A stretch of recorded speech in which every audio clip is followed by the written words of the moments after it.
chào mừng các bạn đến với bài giảng của chúng tôi. Hôm nay, chúng ta sẽ khám phá một thành phần không thể thiếu trong thế giới điện tử. Bộ khuếch đại thuật toán, hay còn gọi là Operation Amplify, viết tắt là Op-amp.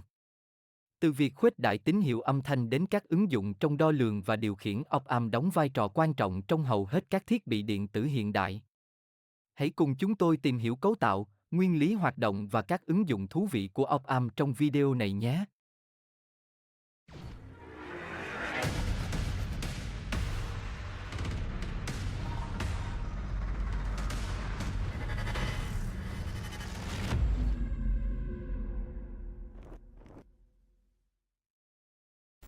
Không giống như cơ thể của con người có thể phân phối năng lượng phù hợp cho sự hoạt động của từng bộ phận và có cấu tạo các cơ quan hoàn mỹ cho việc tiếp nhận các giải tín hiệu cần thiết trong đời sống.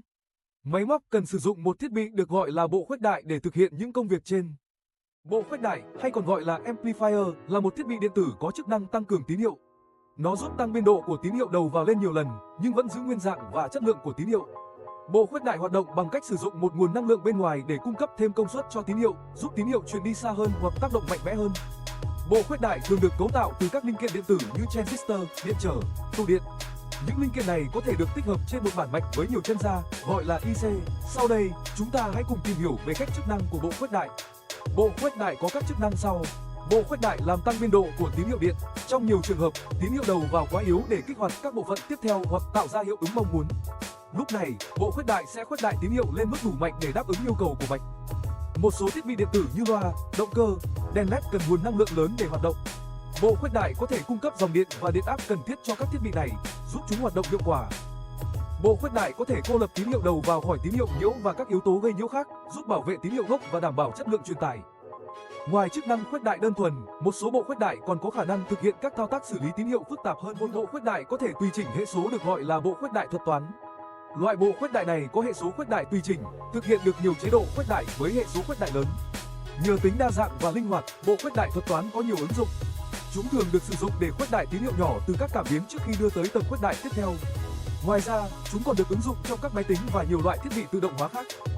Một inlet thuật toán đơn giản nhất có các chân vào âm, chân vào đảo, ký hiệu dấu, chân vào dương, chân vào không đảo, ký hiệu dấu, cộng, chân ra và hai chân nối với nguồn điện. Hầu hết các mạch khuếch đại thuật toán hoạt động với hai nguồn điện áp một chiều.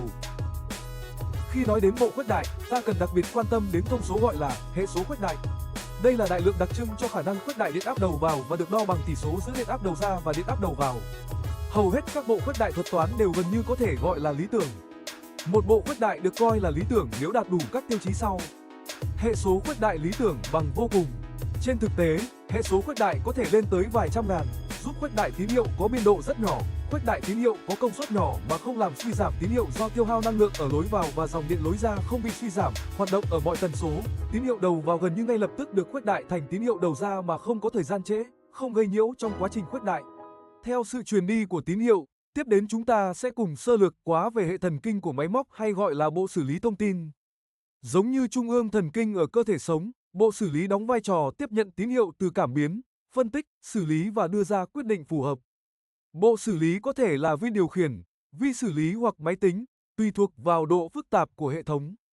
Bên trong bộ xử lý thường chứa các đoạn mã code quy định tín hiệu đầu ra của nó dựa trên thông tin thu thập được. Bộ xử lý sẽ kích hoạt các bộ phận khác thực hiện hành động mong muốn. Tín hiệu đầu ra từ bộ xử lý qua hoặc không qua sự khuếch đại của bộ khuếch đại được các thiết bị đầu ra tiếp nhận, từ đó hiển thị thông tin hoặc đưa ra hành động tương ứng. Một số thiết bị đầu ra thường gặp là relay điện tử, hay còn gọi là relay điện tử, là một thiết bị điện sử dụng lực từ để đóng ngắt hoặc chuyển mạch các mạch điện khác. Nó hoạt động như một công tắc điện tự động, được điều khiển bởi một dòng điện nhỏ hơn, dòng điện điều khiển, để đóng hoặc ngắt một dòng điện lớn hơn, dòng điện tải. Cấu tạo của relay điện tử, cộng mạch từ, gồm phần tĩnh và phần động được làm bằng vật liệu sắt từ. Cộng cuộn dây, quấn quanh phần tĩnh của mạch từ. Khi có dòng điện đi qua cuộn dây, nó sẽ sinh ra lực từ tác động lên phần động. Cộng tiếp điểm, gồm tiếp điểm chính, thường đóng hoặc thường mở, và tiếp điểm phụ. Cộng vỏ, bảo vệ các bộ phận bên trong của relay. Nguyên lý hoạt động của relay điện tử: khi có dòng điện điều khiển đi qua cuộn dây, nó sẽ sinh ra lực từ tác động lên phần động của mạch từ. Lực từ này sẽ làm cho phần động chuyển vị trí, đóng hoặc ngắt các tiếp điểm, từ đó đóng hoặc ngắt dòng điện tải. Để relay thực hiện chức năng đóng ngắt một mạch điện, ta mắc nối tiếp relay với mạch đó. Điện áp nối ra của bộ khuếch đại thuật toán có thể được sử dụng để cấp dòng điều khiển cho relay. Điện áp đầu ra của bộ khuếch đại thuật toán có thể nhận giá trị âm hoặc dương. Cả hai điện áp này đều cấp dòng điều khiến cho relay ở trạng thái đóng mạch. Chính vì vậy, muốn relay ngắt mạch khi điện áp tới nó mang giá trị âm thì cần phải có một diode được mắc sao cho với điện áp âm thì dòng điện không chạy qua relay. Với cách mắc này, relay chỉ đóng mạch khi điện áp đầu ra của mạch khuếch đại có giá trị dương và relay sẽ ngắt mạch khi điện áp này có giá trị âm hoặc bằng 0. LED Light Emitting Diode là một linh kiện điện tử có khả năng biến đổi điện năng thành quang năng với hiệu suất cao. Nói cách khác, LED là một loại diode bán dẫn có thể phát ra ánh sáng hoặc tia hồng ngoại, tử ngoại khi có dòng điện chạy qua. Nguyên lý hoạt động: khi dòng điện chạy qua chip bán dẫn theo chiều thuận, các electron trong bán dẫn loại N sẽ di chuyển sang bán dẫn loại P và kết hợp với các lỗ trống tại đây. Quá trình này giải phóng năng lượng dưới dạng photon, hạt ánh sáng, có bước sóng tương ứng với màu sắc của đèn LED. Lưu ý khi sử dụng LED, do điện áp hoạt động của LED khá nhỏ, chỉ hơn 2V, nên không thể mắc trực tiếp LED vào nguồn điện cao. Cần sử dụng điện trở giới hạn dòng điện để bảo vệ LED và bộ khuếch đại. Giải pháp cho vấn đề này là dùng một điện trở có giá trị phù hợp mắc đối tiếp với LED như trong hình. Giá trị điện trở được tính toán dựa trên điện áp đầu ra của bộ khuếch đại thuật toán và các giá trị định mức của LED. Bộ khuếch đại thuật toán thường được sử dụng để khuếch đại tín hiệu từ cảm biến khi khảo sát một đại lượng nào đó. Thay vì phải đọc giá trị điện áp rồi quy đổi thành đại lượng cần khảo sát, ta sẽ sử dụng bộ hiển thị để hiển thị trực tiếp các giá trị cần đo trên đó. Bộ hiển thị là thiết bị được sử dụng để hiển thị trực tiếp các giá trị cần đo trên đó thay vì phải đọc giá trị điện áp rồi quy đổi thành đại lượng cần khảo sát.